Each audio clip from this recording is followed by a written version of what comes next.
ರೂಪಿಣಿ. ಈ ರಾಮರ ಆಳ್ವಿಕೆಯಲ್ಲಿ ಅವರ ಪ್ರಜೆಗೆ ಇಂತಹ ಸಂಕಟ ಹೌದು, ಇಂತಹ ಸಂಕಟ ಹೌದು. ದೊರೆಯ ದೋಷವೇ ಕಾರಣ ಪ್ರಜೆಯ ಸಂಕಟಕ್ಕೆ. ಹೌದು, ಬೇರೆ ಏನೂ ಇಲ್ಲ. ಆ ರಾಮನೇ ಮಾಡಿದ ಪಾಪ, ಆ ಶೂದ್ರನಿಗೆ ಮುತ್ತಿಕೊಂಡ ಧರ್ಮದ ಶಾಪ, ಅಕಾಲಿಕ ಸಾವಿಗೆ ಎಡೆಯಾದ ಈ ನನ್ನ ಕಂದನನ್ನು ಮತ್ತೆ ಬದುಕಿಸಿಕೊಡುವುದಿದ್ದರೆ ಹೇಳು ರಾಮಚಂದ್ರ, ಹೇಳು. ನಿನ್ನ ಅರಮನೆಯ ಮಹಾದ್ವಾರದಲ್ಲಿ ಸಾಯುತ್ತೇನೆ. ಬ್ರಾಹ್ಮಣನ ಹತ್ಯೆ ಮಾಡಿ ನೀನು ಸುಖವಾಗಿರು, ನೀನು ಸುಖವಾಗಿರು.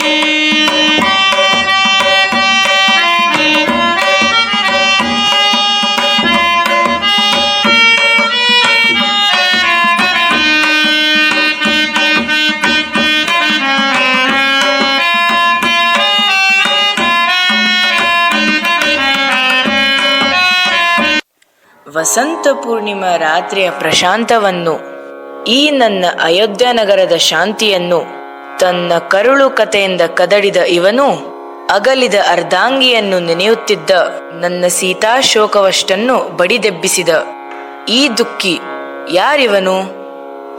ಹೇ ಅನಾಥ ರಕ್ಷಕ, ದುಃಖ ವಿಮೋಚಕ, ಸರ್ವರುದ್ಧಾರಕ, ಪ್ರಭು ಕಾಪಾಡು, ಪ್ರಭು ಕಾಪಾಡು. ಏಳಿರಿ, ಎದ್ದೇಳಿರಿ, ಮುದುಕರು, ಹಿರಿಯರು, ಬ್ರಾಹ್ಮಣರು, ನೀವು ಗುರು ಸಮಾನರು ನನಗೆ.